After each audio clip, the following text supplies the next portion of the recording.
Suspendu des rings pendant 19 mois, la star numéro 1 de la boxe Mike Tyson effectue son grand retour le 16 janvier à Las Vegas contre le coriace sud-africain François Botha. Un nouveau chapitre pour un champion exceptionnel, Tyson contre Botha, la réunion de Las Vegas à partir de 3 h du matin, sans oublier le résumé des meilleurs moments à 12 h.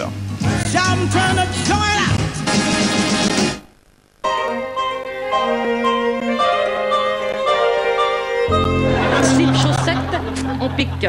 Ah non, pourquoi moi attends, j'ai pas de slip. Demande-lui à elle de piquer. Regarde comment elle est grosse, elle a plein de sang. Ouais, mais donc je me mène. Vas-y, fais pas ta radine, vas-y, donne un peu de sang. Quand on est un grand garçon, avoir peur des piqûres est bien raisonnable. H, samedi, 20h35. Ça pique, remets la blouse. Qu'est-ce qui s'est passé au niveau de ta robe, là? Eh, ta mère va faire la gueule, hein. T'aurais pas dû taper les rideaux de chez toi, c'est pas bien.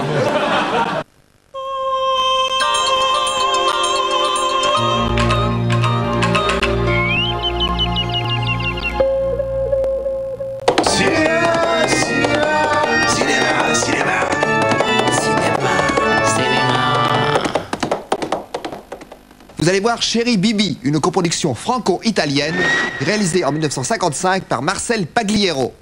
Après Joseph Rouletabille, héros du Mystère de la Chambre jaune et du Parfum de la Dame en noir, le personnage de Chéri Bibi est né de l'imagination de Gaston Leroux. Publié en 1914, Chéri Bibi suscita très vite une adaptation cinématographique signée Charles Cros et le personnage du célèbre bagnard apparut par la suite en 1919 dans La Nouvelle Aurore de Édouard Violet.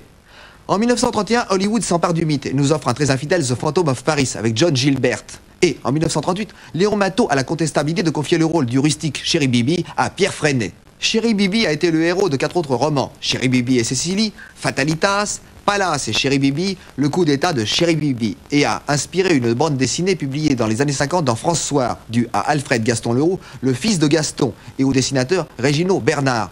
Cette œuvre étrange, Chéri Bibi Voix Rouge, fut rééditée en 93 par les cahiers Pressibus et provoqua un courrier de François Mitterrand qui écrivit à l'éditeur. Merci pour cet album de Chéri Bibi qui m'a fait le plus grand plaisir que vous puissiez imaginer. Renouer avec sa jeunesse est toujours un moment d'émotion forte. Chéri Bibi fut de nouveau adapté en 1993 par François Sandemilian aux éditions Delcourt. L'intégrale de Chéri Bibi a été rééditée dans la collection Bouquins. D'origine italienne, Marcel Pagliero débuta dans son pays comme comédien. Installé en France, il décroche des rôles dans les mémorables Dédé d'Anvers et Les Jeux sont faits. Il réalise coup sur coup une poignée de drames sentimentaux tel Un homme marche dans la ville, Les amants du bras mort, La rose rouge, puis une adaptation de La putain respectueuse de Jean-Paul Sartre. Mais alors, c'est la fatalitas qui recommence. En acceptant d'incarner le redoutable Chéri Bibi, anti-héros aux antipodes des rôles dans lesquels le public est accoutumé à le voir, Jean-Richard prit des risques énormes car il était alors au summum de sa popularité. Mais hélas, le film ne remporta pas le succès escompté. Pour incarner la ficelle, complice et ami de Chéri Bibi, on ne pouvait faire de meilleur choix que celui de Raymond Bussière, Titi parisien mythique du cinéma français. La française Danielle Godet incarne Cécilie et l'italienne Léa Padovani quand la redoutable comtesse, la compagne du sinistre chirurgien, le Canaque. Entre nous maintenant, c'est à la vie, à la mort. Alors à la vie, À la mort. Mais je vous laisse maintenant savourer ce superbe ouvrage tourné en Ferrania Color, procédé qui a l'inconvénient de virer d'étranges manières au fil du temps, ce qui ajoute encore du charme à ce film, lui donnant le côté passéiste des images d'Épinal.